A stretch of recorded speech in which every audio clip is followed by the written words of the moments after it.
PM Modi का रूस दौरा इन दिनों दुनिया भर में सुर्खियां बना रहा है। ब्रिक्स देशों की बैठक में पीएम मोदी और रूस के राष्ट्रपति व्लादिमीर पुतिन जिस तरह से गले मिले उसे दुनिया ने देखा। इस मुलाकात ने भारत और रूस की गहरी होती दोस्ती को दिखाया। ब्रिक्स समिट में यूं तो पीएम मोदी और पुतिन का ही जलवा रहा, लेकिन इस दौरान एक खास तस्वीर भी सामने आई जिसने पाकिस्तान को हैरान कर दिया है। ये तस्वीर रूस के उसी कजान शहर से सामने आई जहां ब्रिक्स देशों की बैठक आयोजित हुई।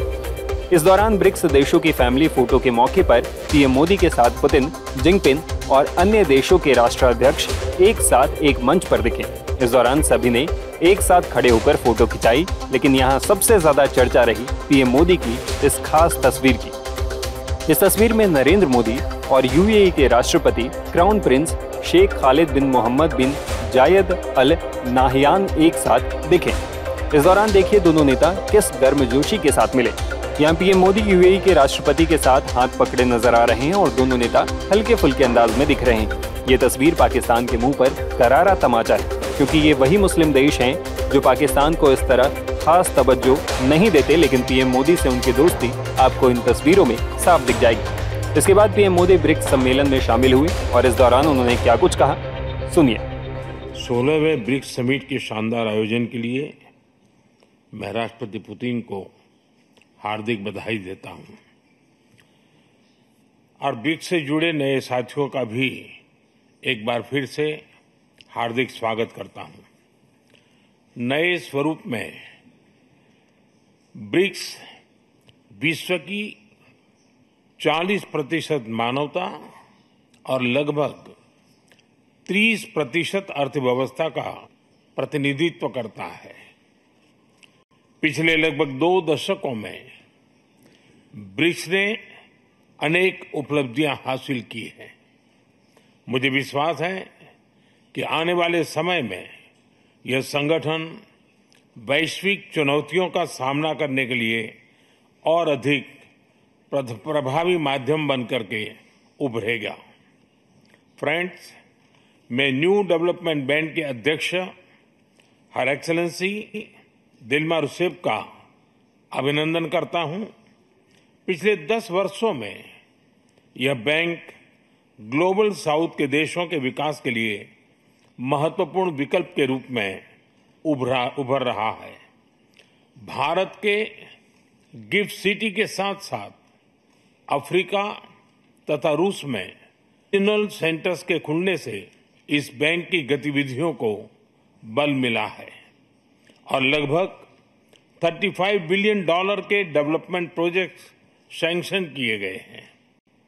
एनडीबी को डिमांड ड्रिवन सिद्धांत पर काम करते रहना चाहिए और बैंक का विस्तार करते हुए long term financial sustainability, healthy credit rating और मार्केट एक्सेस सुनिश्चित करने पर प्राथमिकता रहनी चाहिए।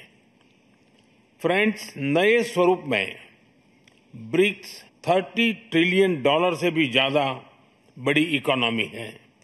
हमारे आर्थिक सहयोग को बढ़ाने में ब्रिक्स बिजनेस काउंसिल और ब्रिक्स विमेन बिजनेस अलायंस की विशेष भूमिका रही है। इस वर्ष ब्रिक्स के अंदर WTO reforms, trade facilitation in agriculture, resilient supply chains, e commerce और स्पेशल इकोनॉमिक जोन को लेकर जो सहमति बनी है उससे हमारे आर्थिक सहयोग को बल मिलेगा। इन सब पहलों के बीच हमें स्मॉल और मीडियम स्केल इंडस्ट्री के हितों पर भी फोकस करना चाहिए।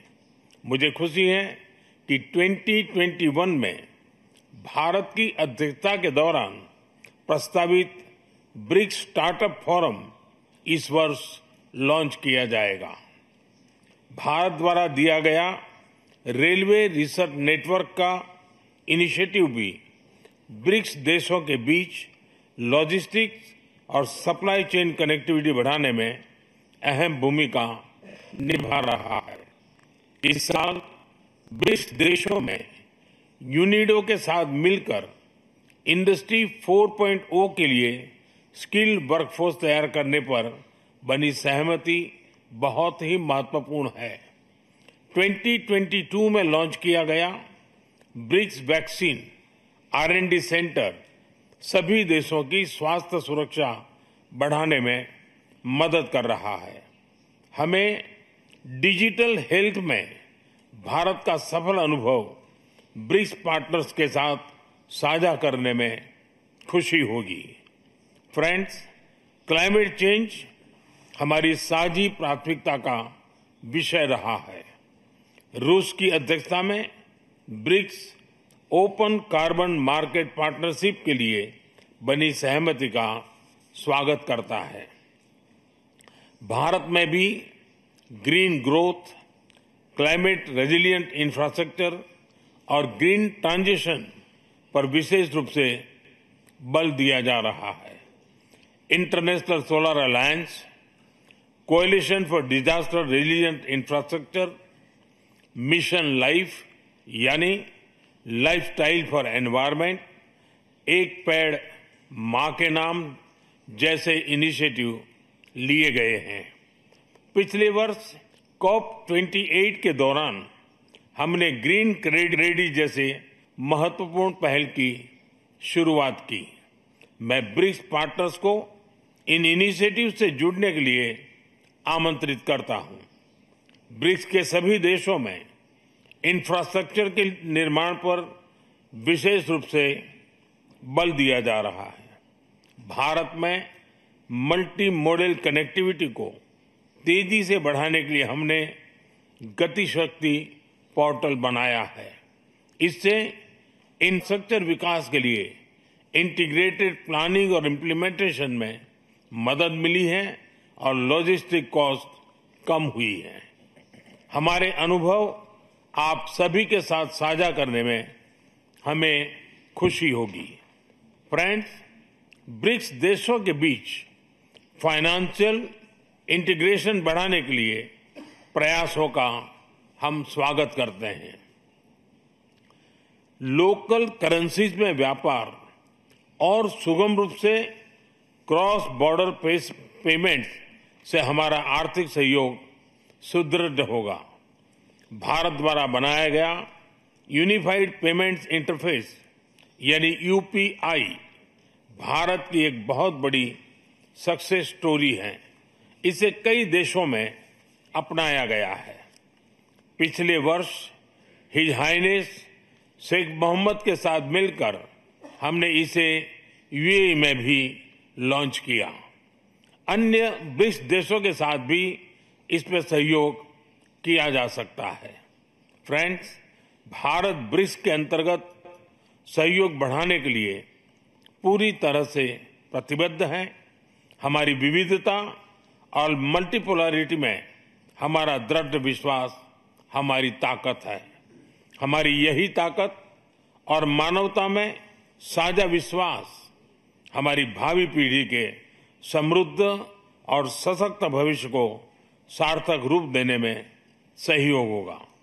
आज की बहुत ही महत्वपूर्ण एवं उपयोगी चर्चाओं के लिए मैं सभी का आभार व्यक्त करता हूं।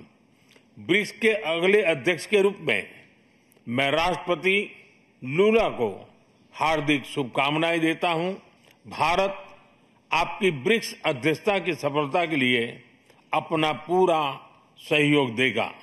एक बार फिर राष्ट्रपति पुतिन और सभी लीडर्स का बहुत बहुत धन्यवाद।